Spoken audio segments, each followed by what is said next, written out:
महा कारुणिक तथागत गौतम बुद्ध परमपूज्य डॉक्टर बाबासाहेब आंबेडकर यांच्या विचारांना प्रतिमांना प्रणाम करून आजच्या या 13व्या धम्म परिषदेला उपस्थित आदरणीय भिक्खू संघ, त्याचप्रमाणे या धम्म परिषदेचे आयोजक आदरणीय भंते बुद्धघोष मेहता महासवी, आज ज्या धम्म चर्चा आपण ऐकत आहोत, धम्म श्रवण करत आहोत, धम्म श्रवण करण्यासाठी आपली जी बौद्धिक स्तरावरील जी पातळी आहे ती खूप महत्त्वाची आहे. श्रवण करण्यासाठी, ग्रहण करण्यासाठी, समजण्यासाठी आपली संज्ञात्मक जी अवस्था आहे ती कारणीभूत ठरते. आणि म्हणून बऱ्याच वेळा भगवान बुद्धांना विनयजनाला पाहून तो उपदेश करायला लागायचा. त्यांच्यासमोर कोण आहे, बुद्धांसमोर कोण आहे? अंगुलीमाल आहेत, काम्रपाली आहे, प्रसेनजित राजा आहे, का मल्लिका आहे, की पंचवर्गीय भिक्खू आहेत, किंवा सारीपुत्र आहेत, आनंद आहेत. त्यांना पाहून भगवान बुद्ध विनयजनाला पाहून ते उपदेश करत असत. म्हणून भगवान बुद्धांना त्यांचे प्रवचन वाचत असताना आपण सर्वांनी एक गोष्ट लक्षात घेतली पाहिजे. बुद्ध काय म्हणतात एवढी बाबच लक्षात घेऊन चालणार नाही, तर त्यांच्यासमोर कोण आहे, ऐकणारा, श्रवण करणारा, त्यांना उद्देशून ते बोलत आहेत. म्हणून भगवान बुद्धांचे सगळे प्रवचन त्यांच्यासमोर असलेल्या विनयजनाला पाहून त्यांनी तो उपदेश केलेला आहे. अंगुलीमालमध्ये आलेलं परिवर्तन, पाली ग्रंथामध्ये जवळपास 3 सूक्त आहेत अंगुलीमालची. तर अंगुलीमालामध्ये आलेलं परिवर्तन ते अंगुलीमालाच्या जी काही त्यांची मानसिक अवस्था, त्यांचं जे कर्म आहे ते लक्षात घेऊन भगवान बुद्ध त्याला उपदेश करतात. तर आपण जेव्हा भगवान बुद्धांच्या धम्माचं श्रवण करतो किंवा वाचन करतो त्यावेळेला आपण सुद्धा ही गोष्ट लक्षात घ्यायला पाहिजे की आपण काय करत आहोत, आपली मनोअवस्था कुठं आहे, आपली बौद्धिक अवस्था कशी आहे, या सगळ्या गोष्टी त्याला समजण्यासाठी कारणीभूत ठरत असतात. कारण श्रुतमय प्रज्ञा जी आहे, त्याला प्रज्ञा म्हणा किंवा ज्ञानी म्हणा, श्रुतमय प्रज्ञा जी आहे ती पहिल्या क्रमांकावर आहे. या ठिकाणी जे उपस्थित भिक्खू संघ आहे, आत्ताच भंतेजी आपल्यासमोर भोजनाच्या अगोदर त्यांचं प्रवचन या ठिकाणी झालं. जे तुम्ही श्रवण करत आहात, जे तुम्ही ऐकत आहात, हे सगळं श्रुतमय प्रज्ञेमध्ये अंतर्भूत होतं. जे त्रिपिटक आहे, विनयपिटक, सुत्तपिटक, अभिधम्मपिटक, या बुद्धवचन जे काय आहे, जे आपण वाचतो, त्या वाचण्यामध्ये जे काय आपण बौद्धिक स्तरावर ग्रहण करतो ते सर्व श्रुतमय प्रज्ञा आहे. तर हे श्रुतमय प्रज्ञा या मार्गातील प्रथम क्रमांक आहे म्हणून आपण हे सगळ्यांनी पूर्ण करायला पाहिजे. म्हणून अशा प्रकारच्या ज्या धम्म परिषद या ठिकाणी भंतेजी बुद्धघोष हे आयोजित करत असतात दरवर्षी. आणि हे जे आयोजन आहे जे आपल्या सगळ्यांसाठी, हे जे आपण सर्व एकमेकांमध्ये धम्माचं हितगुज करून आपण जे पुण्य संपादन करत आहोत, हे खूप मोठं काम आहे. अशा प्रकारच्या धम्म परिषदा वारंवार होणं आणि धम्माची चर्चा करणं खूप गरजेचं आहे. तेवढंच करून ते थांबत नाही. भंते बुद्धघोषांचं खूप मोठं एक नियोजन आहे, प्रोजेक्ट आहे, ते तुम्हाला सगळ्यांना माहीत पण आहे. जे बेडसे लेण्याजवळ जे भंतेजींनी जागा घेतलेली आहे आणि तिथं त्यांचं प्रोजेक्ट उभा राहणार आहे. ते म्हणतात वारंवार की आम्ही दान कुणाला मागितलं नाही, दिलं आहे. चांगली गोष्ट आहे. पुढच्या कामाला सुद्धा तुम्हाला तसंच करावं लागेल. तेव्हा त्यांचा प्रोजेक्ट जे काय त्यांचा म्हणण्यापेक्षा सामाजिक प्रोजेक्ट आहे, धम्माचा तो भाग आहे, हे लक्षात घेऊन अशा प्रकारचं पुण्यामध्ये बरेच भंतेजी येतात परंतु अशा प्रकारचं भव्य काम ते उभा करत आहेत. तर आपण सगळेजण जसं या कार्यक्रमाला एवढ्या मोठ्या प्रमाणात आलेलं आहात, प्रत्येकाने 1-1 लाख रुपये दिले तर मला वाटतं त्यांचं काम सुरू होईल. जेवढी माणसं या ठिकाणी बसलेली आहेत प्रत्येकाने समजायचं मी 1 लाख रुपये देतो. ते मागतच नाही, तुम्हाला द्यायचं ना. त्यांची पण इच्छा आहे ना काहीतरी उभा करायला पाहिजे, काही केलं पाहिजे. आणि खूप चांगलं आहे त्यांचं नियोजन प्रयोजन, चांगलं वाटलं. कारण पुण्यात जे भंतेजी आले पश्चिम महाराष्ट्रामध्ये, पण त्यांचे ते काम उभा करत आहेत, हे सगळ्यात महत्त्वाचा भाग आहे. म्हणून आपण सगळ्यांनी ही गोष्ट लक्षात ठेवायला पाहिजे. एका ग्रंथामध्ये मी वाचलेलं आहे, या समाजामध्ये प्रतिभावान लोक नाहीत अशातला त्याचा भाग नाही, आहेत त्यांना उचलणारी लोक नाहीत असं म्हटलेलं आहे. ते ग्रंथ कोणता मी सांगत नाही, पण मी एक फिलॉसॉफर आहेत महाराष्ट्रामध्ये, त्यांचा आश्रम पण आहे. ते म्हणाले की या समाजात प्रतिभावान लोक आहेत पण त्यांना उचलणारी लोक मात्र खूप कमी आहेत. आणि म्हणून बऱ्याच वेळेला आपले जे प्रोजेक्ट असतात ते पूर्ण होत नाहीत, उभारत नाहीत. आणि म्हणून बुद्ध घोष यांनी जो प्रोजेक्ट उभा केलेला आहे तो लवकरात लवकर ते कामाला तर सुरुवात पण झालेली आहे. तर तुम्हाला सगळ्यांना की मनापासून त्यांना सपोर्ट कसा करता येईल आपल्याला याकडे लक्ष द्या. धम्मश्रवण करणं आणि धम्म आचरण करणं सगळ्यात महत्त्वाचं. तुम्हाला सगळ्यांनाच माहीत आहे की 6 पारमितामध्ये दान पारमिता ही सगळ्यात महत्त्वाची. आणि एवढंच नाही, या दान पारमितेचा जो भाग आहे बाबासाहेब आंबेडकरांनी भगवान बुद्धाने त्याच्या धम्मामध्ये असा विषेद केलेला आहे. ते असं म्हणतात, या दान पारमितेच्या आधारे या भारतामध्ये आर्थिक समता आणायची आहे.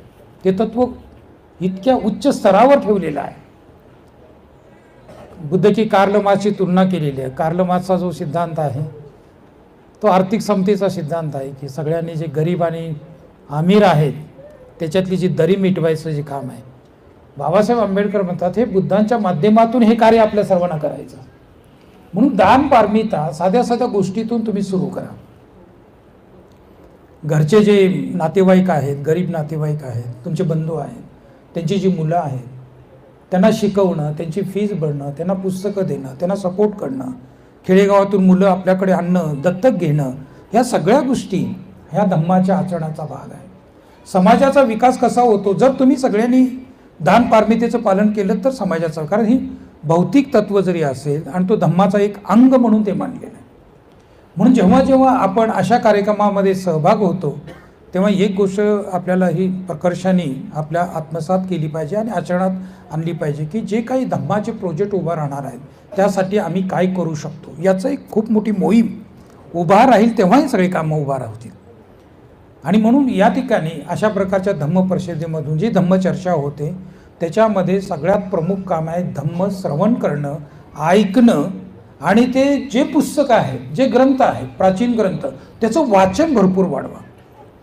प्रथम जर तुम्हाला काय वाचायला पाहिजे असं जर म्हटलं तर भगवान बुद्धांचं जे धम्मचक्र प्रवर्तन जे सूक्त आहे ते पहिल्यांदा वाचायला पाहिजे, जे 4 आर्य सत्यावर आहे. भगवान बुद्धांनी जे उपदेश केलेला आहे, जे पंचवर्गीय भिक्खूंना, जे कौंडिन्य, महानाम, वप्प, भद्र, अश्वजित, हे जे पंचवर्गीय 5 त्यांचे सुरुवातीचे शिष्य आहेत, जे गुरुपौर्णिमा, आषाढी पौर्णिमा जे आपण इथं साजरी करतो की भारतभर साजरी करतात, हिंदू समाजातले लोकही साजरी करतात, पण ते विसरून गेले बुद्धांना. तर या ठिकाणी आपण जे श्रवण करणार आहोत ते वाचण्याची जी परंपरा आहे, जी काही सुरुवात आहे, ते धम्मचक्र प्रवर्तन जे आहे ते प्रथमतः तुम्हाला सगळ्यांना वाचायला पाहिजे. 4 आर्य सत्यावर तो उपदेश आहे. त्याला सत्य म्हटलेलं आहे, त्याला आर्य म्हटलेलं आहे. एक एक शब्द जो आहे ना, जे वाचत असताना, जे श्रवण करत असताना, जे श्रुतमेव प्रज्ञा ग्रहण करत असताना त्याचे काही नियम पण आहेत. ते वाचत असताना ते शब्द जे असतात ना त्या शब्दाचे अर्थ व्यवस्थित माहीत असले पाहिजे. शब्द आणि अर्थ त्याचा संबंध, शब्द जो असतो त्याला अर्थ असतो, त्याला एक व्यावहारिक अर्थ असतो, त्याला एक आध्यात्मिक अर्थ असतो. आणि म्हणून जेव्हा तुम्ही धम्मचक्र प्रवर्तन सूक्त 4 आर्य सत्य असं जेव्हा म्हणता तेव्हा ते टायटल जे आहे, त्याचं नाम जे आहे, त्याच्यात जर तुम्ही गेलात, एक एक शब्दाचा एक एक अर्थ तुम्हाला माहीत असेल तर तुम्ही श्रवणाची क्रिया सुरू आहे असं त्याला म्हणता येईल. ग्रंथामध्ये बऱ्याच वेळेला भगवान बुद्ध जेव्हा देशना करायचे तेव्हा लोक ऐकत ऐकत श्रोतापन्न व्हायचे, सकृतागामी व्हायचे, अनागामी व्हायचे, अरहंत अवस्थेपर्यंत जायचे. कधी कधी ह्या सगळ्या कल्पना वाटतात, पण ह्या कल्पना नाही. कारण तो जो व्यक्ती आहे, तो जो साधक आहे, जो उपासक आहे, भिक्खू आहे, भिक्खुनी आहे, त्यांची जी मनोअवस्था आहे, जी समजण्याची, ती बोध करून घेण्याची, ती खूप उच्च दर्जाची आहे. आणि म्हणून या ठिकाणी पहिली जी क्रिया आहे आपल्याला, जे श्रुतमेव प्रज्ञेची आहे, तो शब्द आणि त्याचा अर्थ तो व्यवस्थित करा. आणि शब्द आणि अर्थ हे जेव्हा आपल्याला समजतो तेव्हा त्याचा एक निर्देश असतो. तो निर्देश जर व्यवस्थित समजला नाही ना, त्याचा अर्थच वेगळा होतो. आणि बऱ्याच वेळेला आपले जे महाराष्ट्रीयन जे विद्वान लोक आहेत, त्यांचे जे ग्रंथ लिखाण जे झालेलं आहे, त्याच्यामध्ये जे कन्फ्यूजपणा सगळा दिसून येतो, तो कारण एकच आहे की त्यांना निर्देशच समजलेला नाही. आणि म्हणून बऱ्याच लोकांचं लिखाण गोंधळल्यासारखं वाटतं. बऱ्याच लोकांचं लिखाण वाचताना त्यांनाच तो विषय समजला का नाही असं वाटायला लागतं. आणि म्हणून एक आहे, हा जो धम्म आहे, पुन्हा एक शब्द आहे का, मी आता खूप मोठं एक वाक्य वापरणार आहे, हा धम्म बुद्धिवान लोकांचा धम्म आहे. हे मी म्हणत नाही, हे बुद्ध म्हणाले. भगवान बुद्धांना जेव्हा बोधी प्राप्त झाली तेव्हा त्यांना पहिला प्रश्न पडला की हा उपदेश कुणाला करायचा. कारण मला जी बोधी प्राप्त झाली, मला जे ज्ञान प्राप्त झालेलं आहे ते गंभीर आहे, खूप सूक्ष्म आहे. आणि मग प्रथम कुणाची आठवण केली, तुम्ही सगळ्यांनी वाचलेलं आहे. कुणाची आठवण केली? कोण? आलार कालामाची आठवण केली. का केली? तर ते म्हणतात आलार कालाम बुद्धिवान आहे आणि माझे जे तत्व आहेत, माझं जे ज्ञान आहे, त्या आलार कालामाला समजेल. परंतु तो आलार कालाम ज्या दिवशी भगवान बुद्धांना बुद्धत्व प्राप्त झालं होतं त्याच्या आठवड्यापूर्वीच, एक हप्त्यापूर्वीच त्याचं काय झालं होतं? निधन झालं होतं. मग दुसरं कोणाला आठवलं? का? तर तोही विद्वान होता. ते एक जण 7 ध्यानाच्या पायऱ्यापर्यंत होता, एक 8 पायऱ्यापर्यंत होता. आणि म्हणून भगवान बुद्ध या लोकांना आठवण करत होते. ते विद्वान लोक होते, बुद्धिवान लोक होते. आणि मग तोही त्याच रात्री वारला ज्या दिवशी भगवान बुद्धांना बुद्धत्व प्राप्त झालं होतं. आणि मग नंतर या पंचवर्गीय भिक्षूंची आठवण केली. का आठवण केली? त्याच्यात म्हणतात, हे मी जेव्हा तप करत असताना, तपश्चर्या करत असताना 6 वर्ष हे लोक माझी काय करत होते? सेवा करत होते. आणि मग ते सारनाथला गेले आणि प्रथम धम्मचक्र प्रवर्तन केलं. या भारतामध्ये कित्येक वर्षांनी बुद्ध धम्माचं पुनर्जीवन झालं. बाबासाहेब आंबेडकरांनी केलं. ते कोण होते? विद्वान होते, बुद्धिवान होते, प्रज्ञावान होते, सुशिक्षित होते. आणि त्यांच्यासारखा शिकलेला आजही कोणी सापडत नाही. ते बुद्धांना समजू शकले. म्हणून बुद्धांकडे जे जे लोक आकृष्ट झालेले आहेत ते विद्वान मंडळी आहेत, सायंटिस्ट लोक आहेत, फिलॉसॉफर लोक आहेत, डॉक्टर लोक आहेत. ही अशी बुद्धीचा ज्यांचा विकास झालेला, अशी लोक भगवान बुद्धांना समजतात. म्हणून एक आहे, पहिली जी आट आहे, पहिले जे कंडिशन आहे बुद्धीचा संज्ञात्मक विकास करणं, तर बुद्ध समजतील आपल्याला. संज्ञात्मक विकास करण्यासाठी वाचन भरपूर करा. तुमच्याकडे ग्रंथसंपदा असलीच पाहिजे. राजगृह बाबासाहेब आंबेडकरांनी कशासाठी बांधलं? राहण्यासाठी नाही, ग्रंथसंपदा तिथं आहे.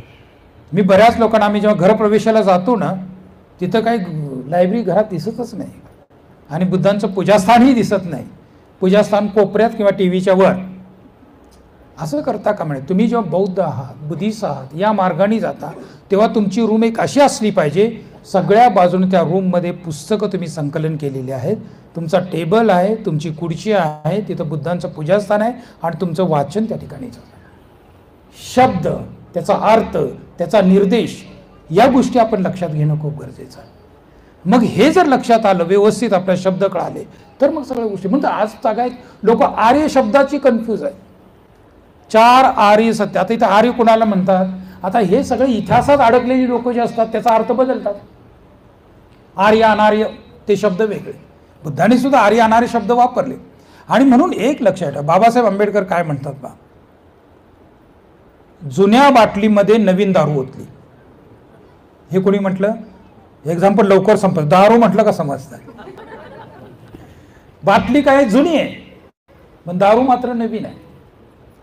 याचा अर्थ असा, शब्द जुने आहेत, त्या काळच्या सामाजिक परिस्थितीतले जे व्यावहारिक शब्द आहेत ते शब्द होते, पण त्याचा जो अर्थ आहे, त्याचा जो निर्देश आहे तो भिन्न आहे. म्हणून या ठिकाणी वाचन करत असताना शब्द, अर्थ आणि निर्देश हे असलाच पाहिजे. आणि भरपूर वाचन करा. तुमच्या घरामध्ये बाकीच्या काही गोष्टी नसल्या तरी चालतात, पण पुस्तकं आणि तुमचं वाचन हे सगळ्यात महत्त्वाचं आहे. आपल्या जीवनाचा एकच उद्देश आहे, बुद्धीचा विकास आपल्याला एक विशिष्ट अंतरापर्यंत करायचा आहे. त्यामुळे आपलं जीवन, जे बौद्ध झालेत ना, ते बुद्धीचाच विकास करतात. भगवान बुद्ध बघा, राजपुत्र होते, शाक्य कुळातील, नाही का. घरात त्याग केला कशासाठी? ज्ञानासाठी, यथार्थ ज्ञानासाठी. आणि मग तुम्ही या मार्गाने जेव्हा चालता तेव्हा तुम्ही सुद्धा सर्वांनी बुद्धीच्या विकासालाच भर दिला पाहिजे. प्रथम क्रमांक आहे तो श्रुतमय प्रज्ञा. आणि मग दुसरं जे आहे ना, चिंतनमय प्रज्ञा, ही दुसरी प्रज्ञा आहे. आणि चिंतनमय प्रज्ञा म्हणजे काय? जे काही वाचता, जे काय ऐकता, जसं आहे तसं स्वीकारायचं नाही, त्याची चिकित्सा करायची, त्याचा उहापोह करायचा, त्याच्या चर्चा करायच्या, त्याच्याशी वादविवाद करायचा. आणि ते वादविवाद करण्यासाठी सुद्धा आपल्या डोक्याचाच विकास लागतो, लॉजिक लागतं. आणि तुम्ही बुद्धिस्ट असाल तर तुमचं लॉजिक परफेक्ट असलं पाहिजे. बऱ्याच वेळेला बौद्ध आहेत, पण जे करायला पाहिजे तेच करत नाहीत, वेगळंच करतात. तुम्हाला तर्कशास्त्रामध्ये पारंगत असलं पाहिजे. तुम्ही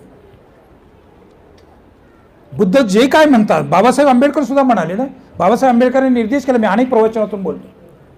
भगवान बुद्धाने त्याच्या धम्मामध्ये बाबासाहेब आंबेडकर म्हणाले, बुद्धांची शिकवण तर्काच्या कसोटीवर घासून घ्या. हे कुणाचं वाक्य आहे? बाबासाहेब आंबेडकरांचं वाक्य आहे. मग तर्काच्या कसोटीवर घासून घ्यायचं असेल तर तर्कशास्त्र माहीत पाहिजे. कित्येक बौद्ध लोक आहेत, त्यांना तर्कशास्त्रच माहीत नाही.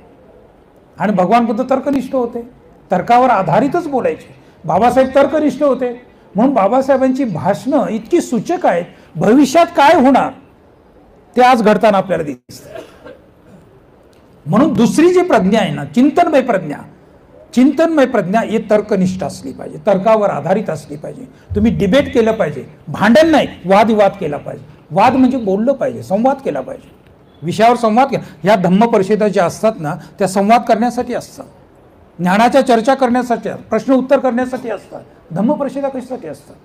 भगवान बुद्धांनी सांगितलेली शिकवण योग्य आहे का, त्याच्यात काही गडबड झाली, हे सगळं बघावं लागतं. त्यासाठी धम्म परिषदा असतात, धम्माची चर्चा आपण करत असतो. आणि म्हणून इथं सगळ्यांनी एक गोष्ट लक्षात ठेवायचं, न्यायबिंदू नावाचा एक ग्रंथ आहे धर्मकीर्तीचा. दिग्नाथ, धर्मकीर्ती हे सगळे तर्कशास्त्रातील पारंगत बौद्ध भिक्खू आहेत, जे भगवान बुद्धांची परंपरा त्यांनी त्या ग्रंथात संपादन केलेली आहे. तुम्ही ते वाचा, ग्रंथ मुलांना शिकवा. स्कूल, कॉलेज, युनिव्हर्सिटीमध्ये तर्कशास्त्र शिकवत नाहीत, फक्त मॅथमॅटिक्स. तेवढाच बुद्धीचा एक विषय राहिला आहे. टोटली 100% गणित हा विषय बुद्धीचा आहे. परंतु तर्कशास्त्र सुद्धा बुद्धीचा विषय आहे, पण तो आपल्याकडे असला पाहिजे, आपल्या मुलांना शिकवला पाहिजे. तुमच्या विहारातून हे सगळं शिक्षण झालं पाहिजे. तर बुद्धीचा विकास असेल तर दुसऱ्या प्रज्ञेपर्यंत आपण पोहोचू शकतो. जे काय बुद्धांनी सांगितलं, जे बाबासाहेबांनी सांगितलं, जे लोक बोलतात ते तर्कावर घासून आपण घेतलं पाहिजे. आणि त्याचं यथार्थ, जसं दही घोसून लोणी बाहेर काढावं, तसं आपल्या विचाराचं जे काही श्रुतमय प्रज्ञेमध्ये आहे ते व्यवस्थित यथार्थ स्वरूप बाहेर काढणं हे सगळ्यात महत्त्वाचं आहे. यथार्थ काय, सत्यता काय, सत्य काय आहे ते बाहेर काढणं खूप गरजेचं आहे. आणि ते जर बाहेर आलं असेल त्याला म्हणतात चिंतनमय प्रज्ञा.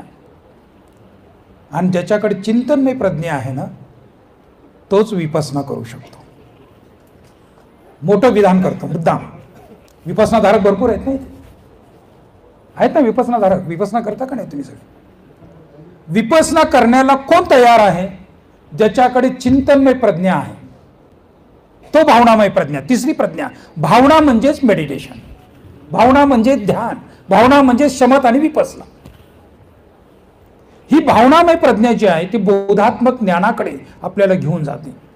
आता बऱ्याच लोकांचा बुद्धी आणि प्रज्ञा याच्यात ते तफावत करतात. बुद्धीतलं जे ज्ञान आहे ते दोन प्रकारचं आहे. एक आहे श्रुतमय प्रज्ञा, व तुमचं एज्युकेशनचं असेल, तुमचं सायन्सचं ज्ञान असेल, तुमचं कुठलंही ज्ञान असेल, श्रुतमय प्रज्ञा. आणि तुम्ही चिंतन करणारे जे असतील, तार्किक असताल, मग त्याच्यातलं यथार्थ स्वरूप जर बाहेर येत असेल तर ती चिंतनमय प्रज्ञा. ह्या दोन्ही प्रज्ञा खऱ्या प्रज्ञा नाहीत. खरी प्रज्ञा आहे भावनामय प्रज्ञा. ह्या दोन्ही प्रज्ञा आपल्या बौद्धिक स्तरावर असतात. आणि जी भावनामय प्रज्ञा, जेव्हा शमत आणि विपसना हे युगल आहे, हे जोडी आहे, हे दोन्ही साथ साथ जाणार आहे, याच्या आधारे जेव्हा आपण बोधात्मक ज्ञानापर्यंत पोहोचतो त्याला भावनामय प्रज्ञा म्हणतात. आणि ही भावनामय प्रज्ञेला खास करून एक शब्द आहे, त्याला म्हणतात निर्विकल्प ज्ञान. कुठलं ज्ञान? इथं विकल्प नाही, इथं कल्पना नाही, इथं शब्द नाही, इथं विचार नाही. ती खरी प्रज्ञा. आपल्याला कडे प्रज्ञा म्हणजे बुद्धी समजतात लोक. प्रज्ञा म्हणजे बुद्धी नाही. बुद्धं शरणं गच्छामि म्हणजे बुद्धीला शरण येणं असं केलं कळलं. चांगली गोष्ट आहे, म्हणून त्या सुरुवात तर आहे ना चांगली, बरोबर बुद्धीकडे तर वळतात, खूप चांगली गोष्ट आहे. पण बुद्धं शरणं गच्छामि म्हणत असताना ते निर्विकल्प ज्ञान जे निर्वाण आहे त्याला प्राप्त करणं म्हणजे बुद्धं शरणं गच्छामि. ती अवस्था, त्या अवस्थेपर्यंत आपल्याला जायचं आहे. तर एक पहा, श्रुतमय प्रज्ञा, चिंतनमय प्रज्ञा, भावनामय प्रज्ञा रोजच्या जीवनामध्ये आपण ते पूर्ण करत आहोत का? आपण त्या प्रज्ञेच्या अंग आपलं पूर्ण होत आहे का? याकडे तुम्हाला विशेष करून लक्ष द्यावं लागेल. इकडे लक्ष देणं खूप गरजेचं आहे. आणि म्हणून या ठिकाणी जे शब्द आलेले आहेत 4 आर्य सत्यामध्ये, ते सगळे शब्द, एक एक शब्द तुम्हाला लक्षात आला पाहिजे. शब्दाचे घोटाळे खूप होतात आणि शब्दाचे घोटाळे झालं का प्रवचन गेलं दुसरीकडे. आपल्याला वाटतं, कधी कधी आपल्याला भ्रम होतो की आपण जे बोलत आहोत ते खरंच बोलत आहोत, पण नाही, तसं होत नाही. भगवान बुद्धांनी कुठला निर्देश केलेला आहे, भगवान बुद्धांनी कुठला अर्थ केलेला आहे, हे जर आपण व्यवस्थित मांडत नसेल तर आपण प्रमाद करत आहोत, आपण चुका करत आहोत, आपण शिलानी वागत नाही, आपण तर खोटं गोंधळात अडकलेच आहोत, पण इतरांना सुद्धा आपण गोंधळात अडकून ठेवतो. म्हणून काही बोलणं म्हणजे प्रवचन नसतं. प्रवचनकार जे असतात त्यांना शब्द, अर्थ, निर्देश हे पूर्ण ज्ञान असतं, तेव्हा ते तिथं ते मांडत असतात. प्रवचनाचा विशेष शब्द असतो, प्रवचनाचा विशेष शब्दाचा सगळा तो भाग असतो. आणि म्हणून हे सगळं पहिलं श्रुतमय प्रज्ञा. म्हणून सगळ्यांनी लक्षात घ्या, तुम्ही सर्वांनी घरामध्ये ग्रंथ संपदा जमा करायला सुरुवात करा. तर आपल्या विहाराकडे मी पाहतो, पुण्यातली सगळी विहारं मला माहीत आहेत. खूप कमी अशी विहार आहेत की जिथं ग्रंथालय आहे, नाही तर ग्रंथालय नाहीतच. ढोल वाजवणारे जे काही भाग आहेत ना ते त्या रूममध्ये ठेवलेले. बरेच विहार धूळ काढत पडलेले आहेत. बाबासाहेब विहार केंद्रित समाज झाला पाहिजे. विहार त्याच्यासाठी आहेत की नालंदा विद्यापीठ, तक्षशिला विद्यापीठ, औदनपुरी विद्यापीठ, किती 10-12 विद्यापीठ होते या भारतामध्ये. जगाला एज्युकेशन पद्धती कशी असावी हे आम्ही बौद्धांनी शिकवलं आणि आपणच आज विसरून गेलो. म्हणून इकडे लक्ष द्या. तुम्ही सगळे बुद्धिवान, प्रज्ञेचा विकास करायचा, बुद्धीचा विकास करून प्रज्ञेचा विकास करायचा, निर्विकल्प ज्ञानापर्यंत जायचं. काय आहे निर्विकल्प ज्ञान? कशाला म्हणतात निर्विकल्प? याचा विकल्प नाही, विचार नाही, प्रत्यक्ष बोध आहे तो. हे ज्ञान किती उच्च स्तराचं आहे. म्हणून बाबासाहेब आंबेडकर बुद्धांनी त्याच्या धम्मामध्ये म्हणतात, पहिली आट आपली आहे आणि ती आहे तर्काच्या कसोटीवर घासून घेऊ. पहिली आट तर वाचन वगैरे करावं लागेल, भरपूर वाचा, भरपूर सगळं वाचा, काही सोडू नका, सगळ्यांचं ऐका. फक्त विश्वास ठेवू नका, श्रद्धा ठेवू नका, बिलीव्ह करू नका. हे इथं चालत नाही. या मार्गावर ह्या गोष्टी नाही आहेत. या मार्गावर चिकित्सा आहे, या मार्गावर तर्क आहे, या मार्गावर पडताळून पाहणं आहे, या मार्गावर एव्हिडन्स शोधणं आहे. हा मार्ग डोळे बंद करून स्वीकारण्याचा नाही, डोळे बंद करून निर्विकल्प कडे जाण्याचा. त्यामध्ये डोळे बंद याच्यासाठी करतो आपण ध्यानात. त्याच्यात पण आपण अनेक जे धर्मतत्व आहेत, त्याला धर्म, द्रव, तत्व जे म्हणतात, त्याचा आपण यथार्थ स्वरूप बघत असतो.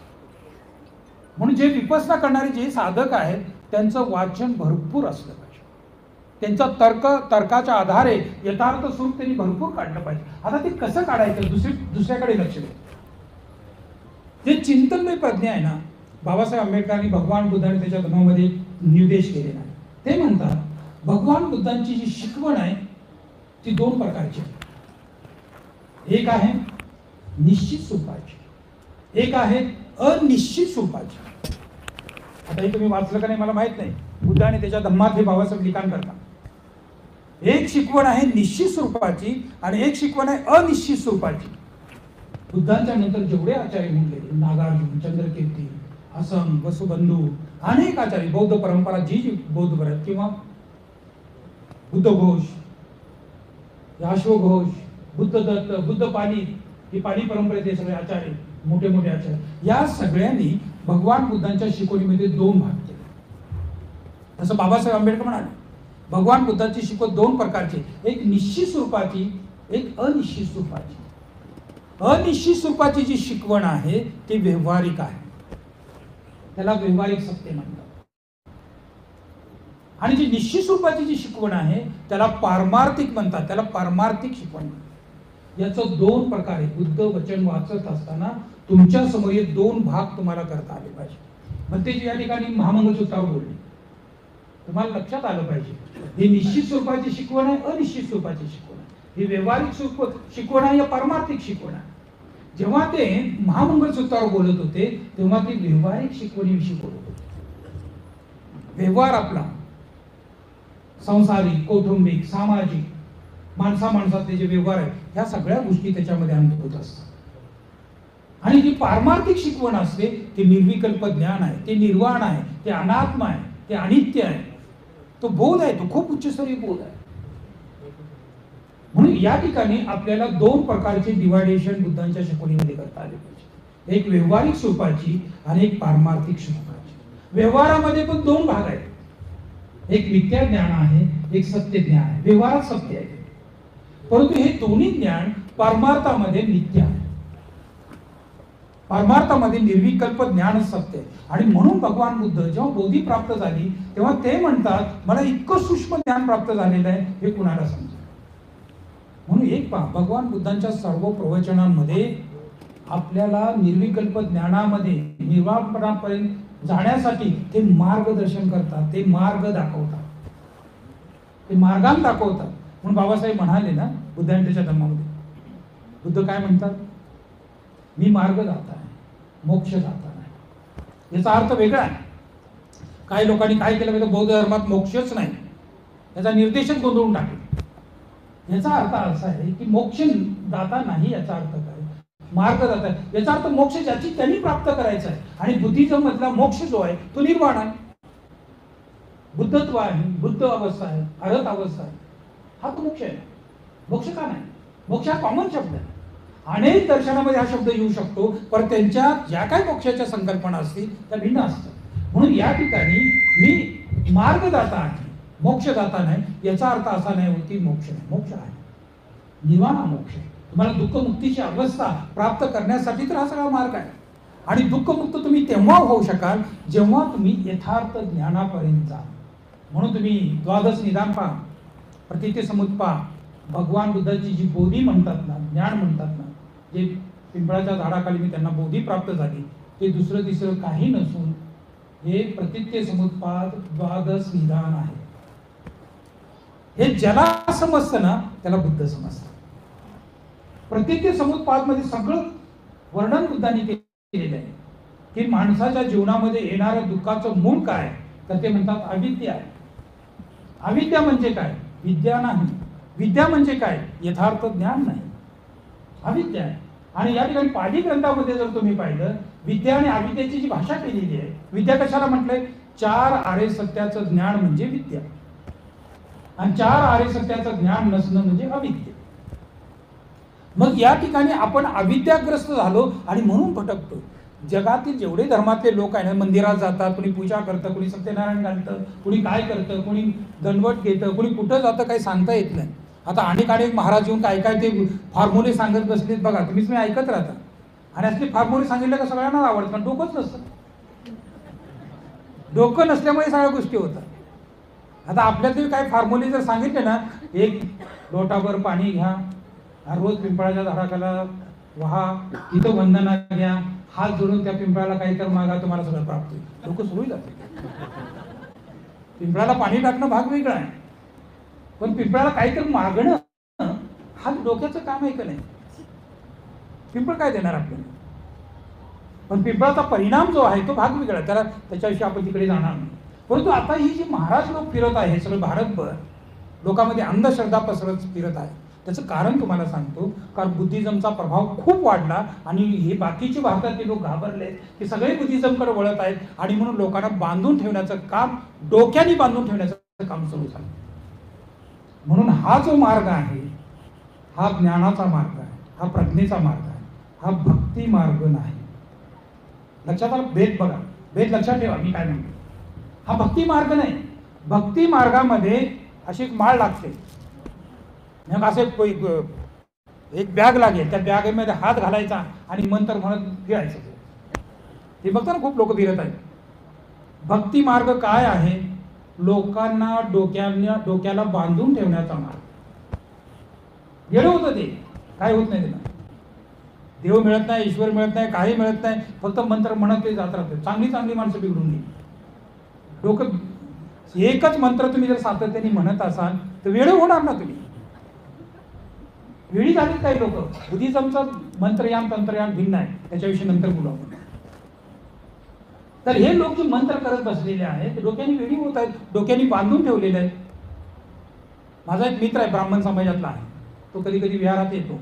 मी त्याला म्हणालो, तुम्ही स्वतः जे ब्राह्मण समाजातले जे लोक आहेत, विरोधात नाही बोलत, सत्य बोलतो, ब्राह्मण समाजातले लोक आहेत, तुम्ही ज्ञान मार्गाने जाता. आचार्य शंकराचार्यांनी सांगितले की सगळ्यांनी ब्राह्मणांनी ज्ञान मार्गाने जायचं आणि बाकीचे शूद्र लोक आहेत त्यांना भक्ती मार्ग सांगा. जो भक्ती मार्गात आहे तो शूद्र आहे. हे मी म्हणत नाही, त्यांचे ग्रंथ म्हणतात. आणि मग भक्ती मार्गात लागलेले जे लोक आहेत ते सगळे शूद्र लोक आहेत. ब्राह्मण नाही जात भक्ती मार्गात. ब्राह्मणाचा मार्ग वेगळा आहे, तो ज्ञानाचा मार्ग आहे. आणि म्हणून हा मार्ग जो आहे भक्तीचा मार्ग नाही. आपली भक्ती भिन्न आहे. आपली भक्ती जी आहे करुणा आहे, प्रेम आहे, मैत्री आहे.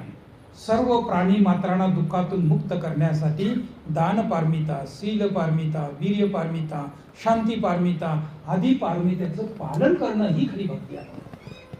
नाही तर बुद्धांच्या समोर गेले, नैवेद्य घेऊन सकाळ सकाळी पुरणपोळी आहे ना, चालेल का? वाटलं कोणी ज्यांना भूक लागली त्यांना देणं महत्वाचं. आपण करुणा हे बुद्ध धर्मातील खूप महत्वाचं अंग आहे. हे बाबासाहेब आंबेडकरांनी भगवान बुद्धाने त्याच्या धम्मामध्ये सांगितले. धम्म म्हणजे काय? ते म्हणतात धम्म, अधम्म आणि सबधम्म, तीन भाग खूप महत्वाचे भाग जगाला उत्तर दिलेले. त्याच्यात या तीन भागातून जगाला उत्तर दिलं, सगळ्या धर्माला उत्तर त्याच्यात दिलेले. त्याच्यामध्ये धम्म म्हणजे काय ते म्हणत असताना म्हणतात, शेवटचं उत्तर सांगतो त्यांचं, प्रज्ञा आणि करुणा म्हणजे काय हे लक्षात ठेवा. म्हणून तुम्हाला एक प्रॅक्टिस करायची आहे करुणेची. म्हणून भगवान बुद्धाने 4 ब्रह्मविषय बोलतात का नाही, मैत्री, करुणा, मुदिता, उपेक्षा, हे 4 ब्रह्मविहार आहेत. याची प्रॅक्टिस तुम्हाला सगळ्यांनी, एक सामाजिक हा एक भाग आहे, हा व्यवहारिक भाग आहे. तुम्ही या समाजात राहतात आणि म्हणून मैत्री, करुणा, मुदिता आणि उपेक्षा याची भावना आपल्याला करायची. करुणा खूप महत्वाची. आता तुम्ही 1956 पासून धर्माचा अभ्यास करता, तुमच्या बोर्डावर काय लिहिले तुम्ही पहा. एक बाजूला करुणा, मध्ये शील आणि शेवटी काय लिहिलं लोकांना कळालंच नाही. करुणा, शील आणि प्रज्ञा. तुम्ही सांगा हे शील का लिहिले, कशासाठी लिहिलं, त्याचा काय अर्थ आहे? करुणेच्या अंतर्गत शील येतं, तिथे शील लिहिण्याची गरज नाही, फक्त करुणा आणि प्रज्ञा. प्रज्ञा आणि करुणा हे धर्माचे 2 अंग खूप महत्वाचे. शील पारमिता हे करुणेमध्ये आहे, दान पारमिता ही करुणेमध्ये आहे, शांती पारमिता करुणेमध्ये आहे, वीर्य पारमिता करुणेमध्ये आहे. हा सगळा व्यवहारिक धर्म आहे. भगवान बुद्धांनी ग्रह त्याग केला कशासाठी? नवरा बायकोची भांडणं झाली म्हणून. करुणेचा भाग आहे आणि मग तिथं करुणा, शील, प्रज्ञा असं लिहिण्याची गरज नाही. करुणा आणि प्रज्ञा, शील याच्यात अंतर्भूत आहे. लोकांनी सूक्ष्म अभ्यास नाही केला ना, त्यामुळे हे सगळ्या चुका आहेत. शील वेगळं काढण्याची गरज नाही, करुणेच्या अंतर्गत शील आहे. करुणा काय सांगते? सर्व प्राणी मात्राचं कल्याण सांगते. मग पानाती पाता वेरमणी हे काय? कल्याण आहे का अकल्याण? आधीने दाना वेरमणी कल्याण आहे का अकल्याण आहे? करुणेचा भाग जो आहे सर्व प्राणी मात्राचा हितार्थ आहे आणि त्या करुणेमध्ये हे शील अंतर्भूत आहे. म्हणून भगवान बाबासाहेब आंबेडकर म्हणाले की धम्म म्हणजे काय, तर ते म्हणतात प्रज्ञा आणि करुणा म्हणजे काय. हे 2 भाग आहेत. या 2 भागावर आपल्याला प्रॅक्टिस करायला पाहिजे. करुणेचं अंग आपलं खूप कमी पडत चाललेलं आहे. एखादी चर्चा सुरू झाली ना, अशी चर्चा सुरू होते की मारामारीपर्यंत येते. बघा प्रज्ञेचा विकास, एकमेकाला हाणामारीपर्यंत लोक यायला सुरू होतात. परंतु ह्याला प्रज्ञेचा विकास म्हणत नाही. चर्चा करत असताना मैत्री पाहिजे, करुणा पाहिजे, प्रेम पाहिजे, आपुलकी पाहिजे, आदर पाहिजे, तर आपण चर्चा करू शकतो. व्यवहार त्याच्यावर आधारित आहे. म्हणून बाबासाहेब म्हणाले धम्म म्हणजे प्रज्ञा आणि करुणा म्हणजे धम्म आहे. म्हणून या ठिकाणी बाकीचे ब्रह्मविहाराची प्रॅक्टिस तुम्हाला सगळी करायची. विपसना करणारे सगळे साधक त्यांनी लक्षात ठेवा, तुम्ही जे विपसना करता जर तुमच्याकडे करुणा नसेल तर तुम्ही प्रज्ञेपर्यंत नाही जाऊ शकत. भगवान बुद्धांकडे करुणा होती. त्यांचा ग्रहत्याग सर्व प्राणी मात्रांना दुःखातून मुक्त करण्यासाठीच होता. बरेच लोक म्हणतात रोहिणीचा वाद झाला त्याच्यासाठी ग्रहत्याग झाला. नीट वाचा, बुद्धाने त्याचा धर्म व्यवस्थित वाचायला पाहिजे. रोहिणीच्या वादामुळे सिद्धार्थ गौतमाचा ग्रहत्याग झाला इथंच थांबलेत लोक, त्याच्या पुढे वाचतच नाही. त्यापुढे बाबासाहेब आंबेडकर लिहितात, सिद्धार्थ गौतम राजघराला आले, पर्णकुटी बांधली आणि तिथं साधना करत होते. साधना करत असताना 5 लोक त्यांना तिथे येऊन भेटले आणि त्यांनी सांगितलं की शाक्य आणि कोलियाचं युद्ध मिटलेलं आहे, तुम्ही आल्यानंतर युद्ध झालंच नाही, त्यांनी आपसात मिटवून घेतलेलं आहे, तुम्हाला आता परत जायला पाहिजे. तेव्हा सिद्धार्थ गौतम काय म्हणतात, तिथला वाद मिटला असेल, मला जगाची समस्या मिटली.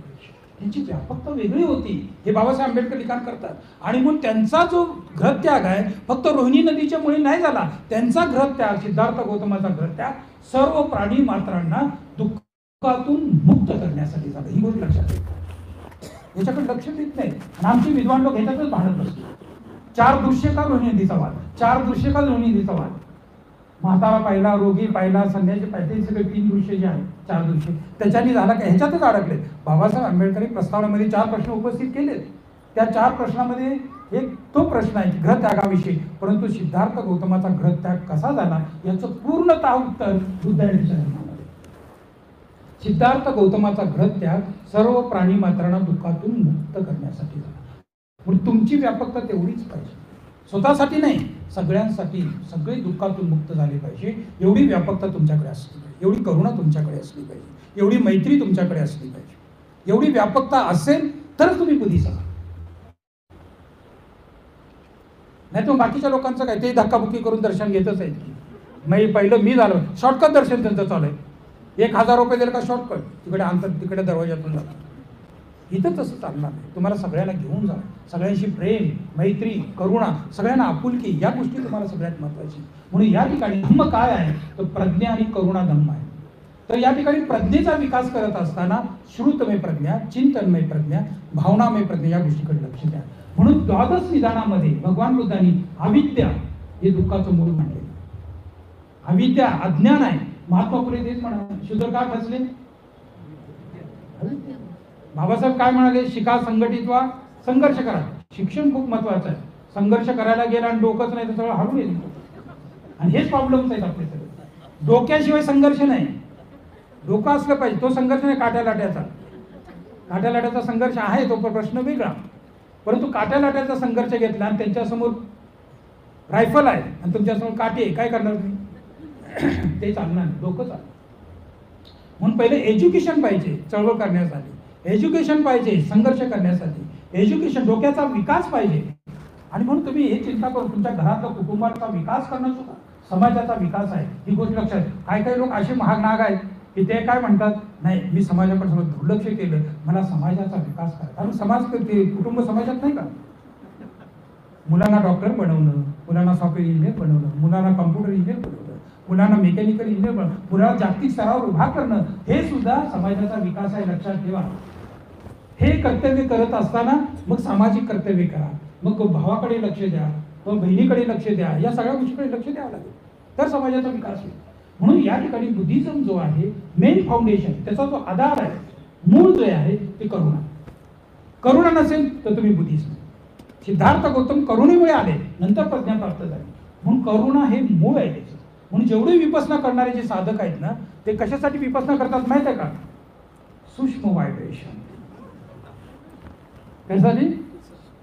ते सांगतात आता माझं साधना एवढी जोरात झाली, आता सगळे तरंगच तरंग. काय करतात त्या तरंगला घेऊन. तरंग आहे. सभे संखारा अनित्याती यदा पर्याय पसरती अथ निबिंदती दुखे हे समग्गो विसृत्य. सभे संखारा अनित्याती, जे काय अनित्य आहे ना, सभे संखारा म्हणजे काय, जे काय अस्तित्व आहे, जे काय उत्पन्न झालेलं आहे ते सर्व अनित्य आहे. या अनित्याला सुद्धा प्रवचनकारांनी इतका गोंधळ घातलाय. एक प्रवचनकार अनित्य म्हणत असताना त्याला उच्छेदवादाकडे घेऊन जातो. जे काही उत्पन्न होणार आहे ते सगळं नष्टच आहे, काही राहणार नाही आपल्या जीवनामध्ये. हे बुद्धांचं वचन नाही. बुद्धांनी तक्रार केली. बुद्ध म्हणाले मी उच्छेदवादी नाही, हे सगळं संपणार आहे, हे सगळं नष्ट होणार आहे असं ते सांगत नाही.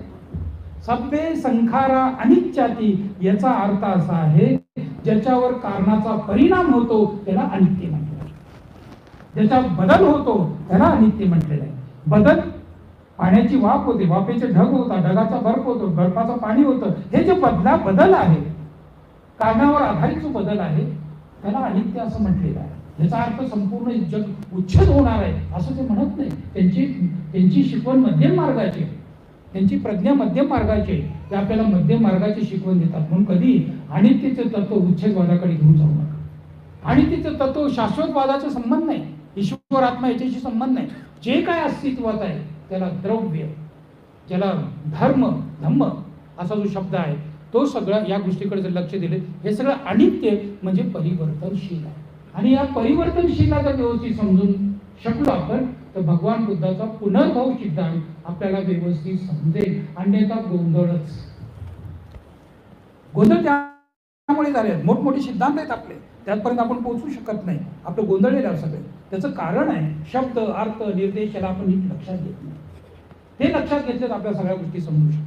म्हणून सभे संखारा अनित्याती.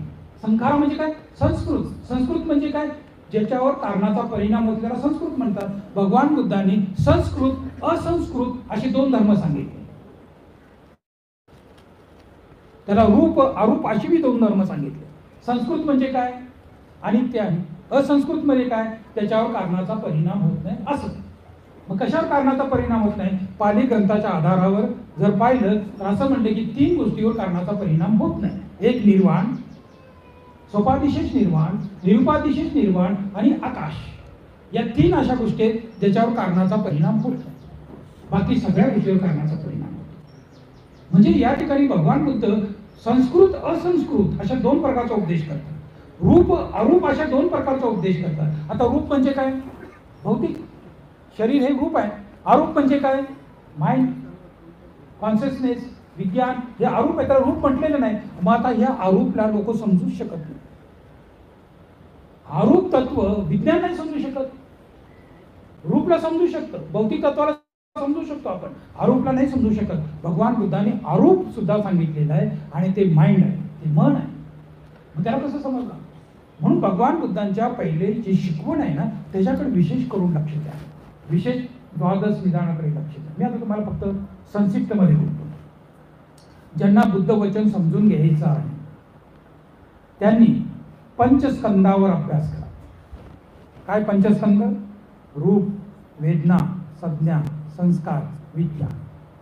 पंचस्कंदावर आपण अभ्यास केला पाहिजे. दुसरं, द्वादश निदानावर अभ्यास करा. तिसरं, 12 आयतन जे आहे त्याच्यावर अभ्यास करा. जे कुठल्या तरी एका तत्वावर व्यवस्थित अभ्यास करा बुद्ध वचन समजून घेण्यासाठी. जर तत्वच माहित नाही, द्रवच माहित नाही, धम्मच माहित नाही तर समजणार कसं? आणि म्हणून विपස්සना करणारे जेवढे साधक आहेत, तुम्ही अनित्याची विपස්සना करता, अनित्यानुपස්සना करता, दुःखानुपස්සना करता, खरी विपස්සना सांगतो जे निर्वाणाकडे जाणारे, निर्वाण प्राप्त करून देणारी जी विपස්සना आहे ती अनात्मानुपස්සना. आणि हे कोणीच करत नाही.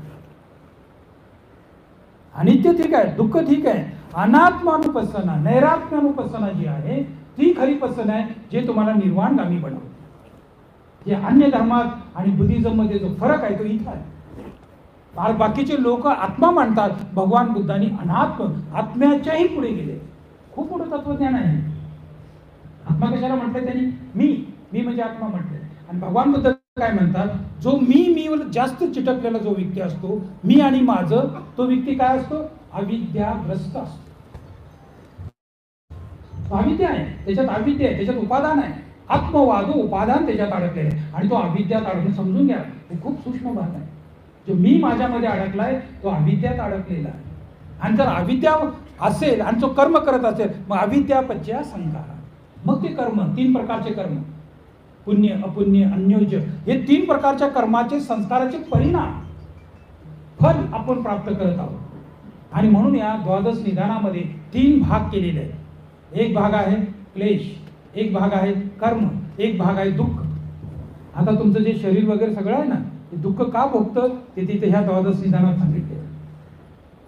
कर्म, क्लेश आणि दुःख या 3 भागामध्ये 12 निदान समाविष्ट केलेले आहेत. याच्यामध्ये अविद्या क्लेश आहे, तृष्णा 8वा क्लेश आहे, उपादान क्लेश आहे, 3 क्लेश आहे, संस्कार कर्म आहे, भव कर्म आहे आणि उरलेले 7 हे सगळं दुःख. हे तुमच्याकडे आहे. आता हे समजणार नाही, सगळं वरून जाईल, पण ऐका. हे तुमच्याकडे जे 7 आहेत, विज्ञान, नामरूप, षडायतन, फस, वेदना, जाती, जरामर, हे 7 सगळं दुःख आहे. म्हणून दुःखातून मुक्त व्हायचं असेल तर हे तुमचं जे विज्ञान आहे ते शास्त्रव आहे, अविद्याग्रस्त आहे, क्लेशग्रस्त, क्लेशावरणग्रस्त आहे, त्याला तुम्हाला शुद्ध केल्यानंतर मग तुम्ही दुःखातून मुक्त होईल. बुद्धाचं जे विज्ञान आहे ते अनाश्रव आहे. बुद्धांचे धातू जे आहेत ते अनाश्रव आहेत, म्हणून त्यांची पूजा करतो आपण. हा धम्म आपल्याला सांगतो की आपण क्लेशातून कसं मुक्त व्हायचं, अविद्यातून कसं मुक्त व्हायचं, निर्वाणापर्यंत कसं जायचं, प्रज्ञा कशी प्राप्त करायची, हा सगळा मार्ग यथार्थ ज्ञानापर्यंत घेऊन जाणारा तो मार्ग आहे. तर या द्वादश निदानाकडे विशेष लक्ष द्या, पंचस्कंदाकडे विशेष लक्ष द्या. आणि विपसना जर करायची असेल, सुरुवात तर अनित्यानुपसना, दुःखानुपसना करावी लागेल, पण खरी निर्वाणगामी जाणारी जी विपसना आहे तो नैरात्म्यनुपसना आहे, अनात्मानुपसना. ही गोष्ट लक्षात घ्या. तुम्हाला उदाहरण सांगतो, इथे थांबतो. हे पंचवर्गीय जे भिक्खू होते त्यांना 4 आर्य सत्याचा उपदेश केला. त्याच्यातले पहिले आरंभ कोण झाले? कुंडिनी झाले. मग नंतर बाकीचे त्यांची काही समस्या निर्माण झाली. तर काही लोक 2 जायचे भिक्षाटनाला, 3 बुद्धांसमोर प्रवचन ऐकायचे, पुन्हा 3 जायचे, 2 ऐकायचे. मग त्याच्यातले काही लोक अडत होत नव्हती. तेव्हा भगवान बुद्धांनी तिथं दुसरा उपदेश केला. त्या उपदेशाचं नाव आहे अनंत लक्कंस. हे काय म्हणतात? अनंत, आत्त, मी काय आहे, माझं काय आहे हे ते सांगतात. आणि मग ते बाकी सगळे आरंभ झाले. म्हणून लोक लक्षात ठेवा, अनात्म ही साधना खूप महत्त्वाची. अनात्म साधनेच्या आधारे निर्वाणाची प्राप्ती होते, ही गोष्ट विसरायची नाही. अनित्य, दुःख, अनात्म या जी पारमार्थिक शिकवण आहे. सब्बे संखारा अनित्याती, सब्बे संखारा दुःखाती, सब्बे धम्मा अनंत. म्हणून एक गोष्ट आहे, आपण सर्व बुद्धिस्ट आहोत. आपल्याला कुठल्या धर्माचे वादविवाद करत बसू नका. आपले तत्वज्ञान एवढं गहन आहे, सूक्ष्म आहे, गंभीर आहे. त्याचा अभ्यास करा, साधना करा, आपल्या कुटुंबाचा विकास करा, समाजाचा विकास करा आणि जे जे या प्रभात येतील त्यांचा विकास करा. बाबासाहेबांचे 2 स्वप्न आहेत, ते साकार करा. पहिलं स्वप्न आहे भारत बौद्धमय करणे आणि दुसरं स्वप्न आहे हे जग धम्म राज्य बनावे. या 2 स्वप्नाला तुमच्यावर आधारित आहे. ते म्हणाले भारत बौद्धमय तेव्हा होऊ शकेल जेव्हा हे धर्मांतर करणारे जे बौद्ध लोक आहेत, जे धम्म दीक्षा घेतलेले, त्यांचं आचरण जर व्यवस्थित झालं तर ते दुसरा आदर्श बाकीचे लोक घेतील. मग तुमच्यावर खूप काय अवलंबून आहे. ठीक आहे, मी जास्त बोलणार नाही, बरेच भंतेजी बोलणार आहे. तर तुम्ही खूप शांतपणे, खूप एकाग्रपणे ऐकलात, याबद्दल सर्वांना धन्यवाद, आशीर्वाद. थँक्यू.